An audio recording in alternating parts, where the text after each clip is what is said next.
Can I go to a party Friday night? Oh, whose party? Jenna's. Oh, is she having a girls' sleepover? No, she's just having like friends over. Like friends as in who? Like everybody from school. Like who's everybody? Like everybody. Like boys. Probably. Well, there's probably going to be drinking involved. Doesn't mean that I'm gonna drink. Well, I just feel like it's not a good idea, so it's a no. Yeah, because you don't trust me. You never do. I do trust you. I don't trust the boys and the drinking, so it's a no. Doesn't mean that I'm gonna do it. Well, my answer is final, so. Well, your answer is stupid. Well, go to your room, No. because I'm not putting up with this. No.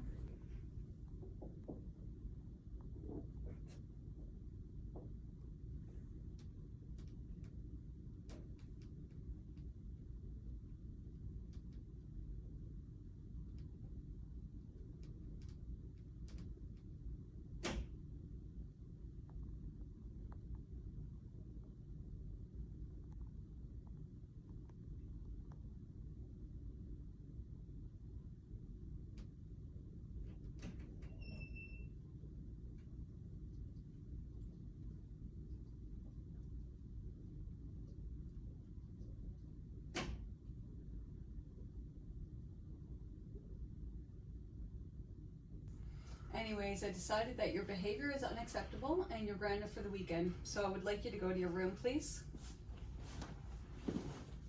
And you can leave your phone right there. Thank you.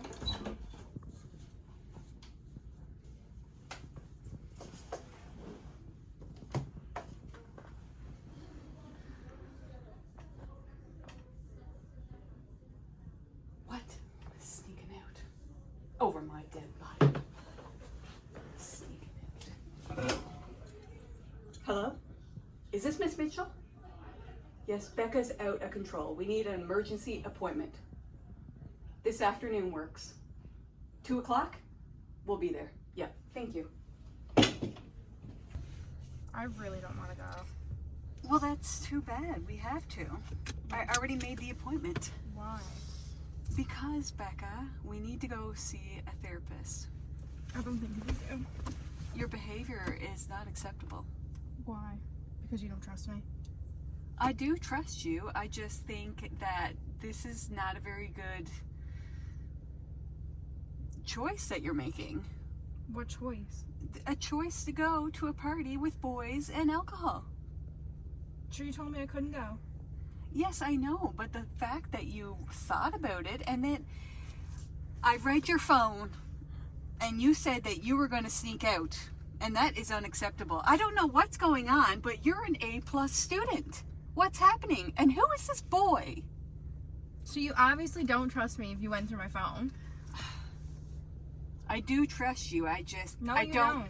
I don't trust this boy. No, Who you is don't it? trust me. He seems Anyway, like he's just no drive. good for you. I'm over it. Just drive. So Rebecca, you mentioned that after your mom said no to the party, you decided you were going to sneak out. Before we talk about what to do next, I want to teach you a DBT skill that can help you make decisions when emotions feel really intense. It's called STOP. So STOP stands for, I'm going to write it out for you. STOP stands for, S is for stop, T is for take a step back,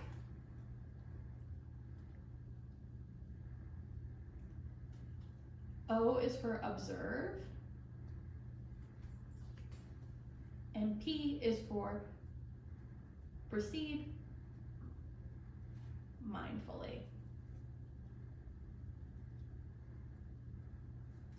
Let's walk through using the party situation, okay? Great, so let's start with the S and stop. When your mom said no, what happened in the moment? What did you want to do immediately? Well, I texted Sean and told him that I was just gonna sneak out anyway.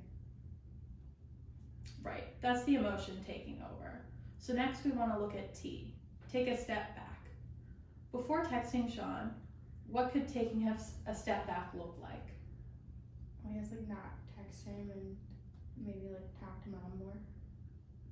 Exactly. Sometimes just pausing gives your brain time to catch up to your emotions. Now the O is observe. If you had paused, what thoughts or feelings might you have noticed? I just wanted to like scream, like just so pissed off. That's really important insight. And finally, proceed mindfully. Based on your goals, like wanting more independence and wanting a better relationship with your mom, what would have been a mindful next step? I guess like maybe talk to her like when we're both less like heated, I guess, instead of screaming at each other. That's a really thoughtful answer. See, you used the stop skill, and you came up with a safer plan that gets you what you want. I'm glad. We'll proceed again next week, and we'll use your joint session with your mom to continue working on these skills.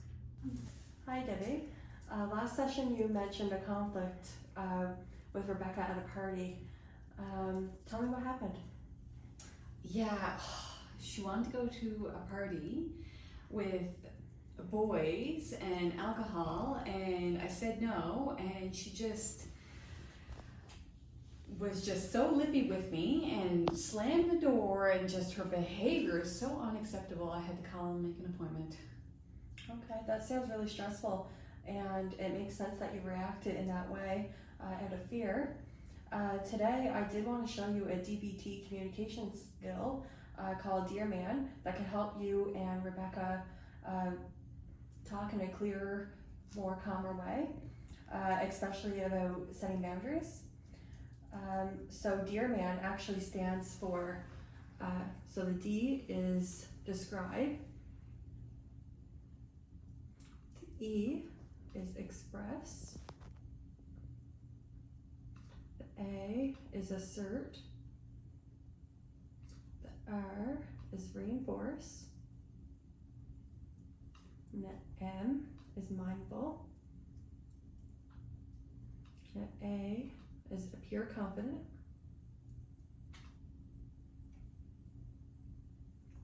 and the N is negotiate.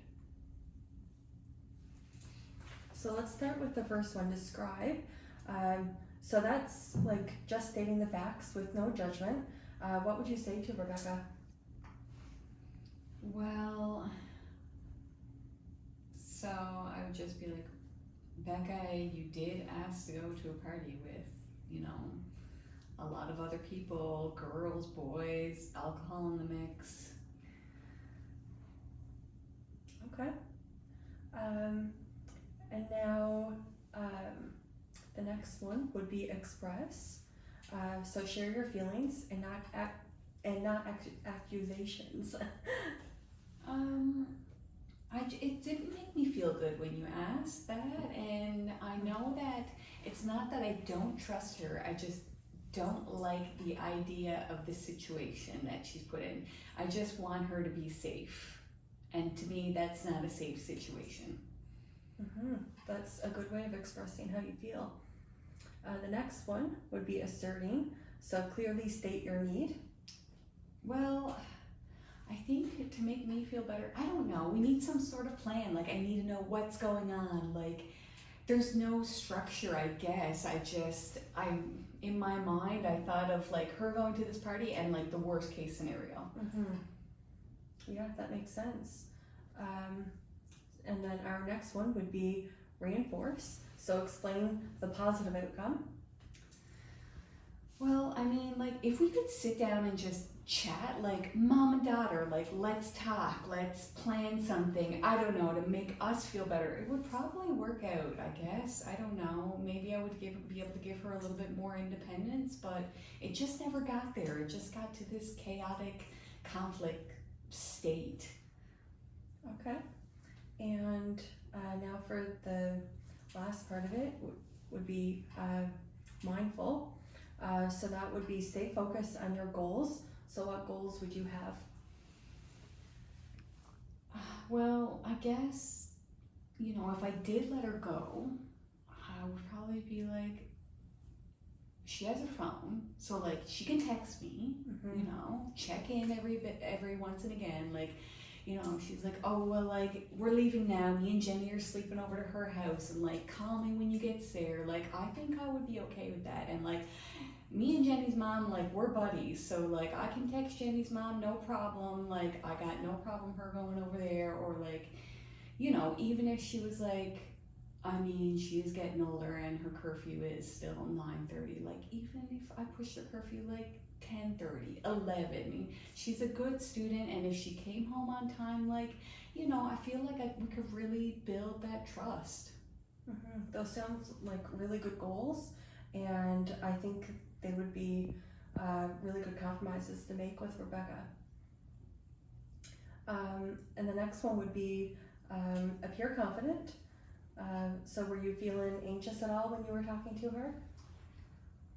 Well, I wasn't impressed, that's for sure, and I definitely thought of the worst case scenario, so my tone definitely changed. Like, I definitely wasn't happy with the idea.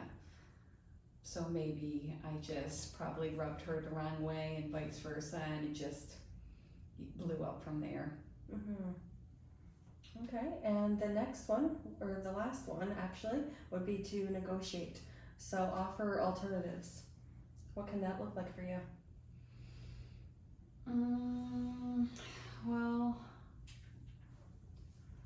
maybe like an alternative would be, I don't know, about this boy, see, and like maybe she never mentioned anything about going with one of her friends, but like maybe if her and Jenny went together, like Jenny's a good girl too, and like their parents could drop them off, I could pick them up, some sort of structure that's like makes it feel a little bit more safer. I'm not sure about the boy yet. Like, I did check in on social media. I'm just like that, and I just think that he's a high school dropout. I don't think that he's any good for her, but anyways, that's none of my business, she said. So after going through the Dear Man, how did you feel?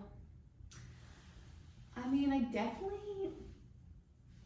it was definitely easier to reflect on my actions and my own behavior. Like, I was definitely looking at her and be like, Becca's the one that needs help. But like, obviously I never reacted accordingly either, and that probably rubbed her the wrong way. I don't know. I feel like if we could sit down and talk, we could definitely work it out. Like, it could be sensible, and we could figure out a plan, and we could both feel good.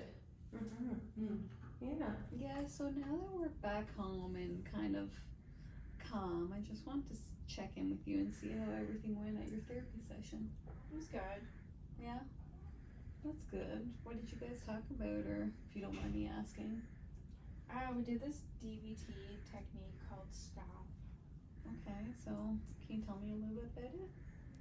So it's just like, you're supposed to like stop and take a step back and kind of like think about the situation, and I guess think about how to act before like actually acting on it. So like, I guess try to see where you're coming from, and you know, instead of just acting out on emotion, like I should think about how to resolve the situation a bit better, I guess. Yeah. What did you learn? Yeah, we did something similar. We did Dear Man, which was just describe and express what happened and your feelings, and kind of just confidently be able to negotiate a plan. And I don't know, I guess I feel like I really overreacted. Like, I really blamed you for having such a negative behavior when my behavior wasn't really that great. And after I left, I just felt like, you know, it probably is possible for us to sit down and, you know, come up with some sort of plan and talk about how we feel and just get it all out there, and for both of us to feel good about the situation. Yeah, I'd like that, instead of screaming at each other like unusual. Yeah, so I probably would feel better. I mean, if you went with a friend, like, I don't know, is Jenny going?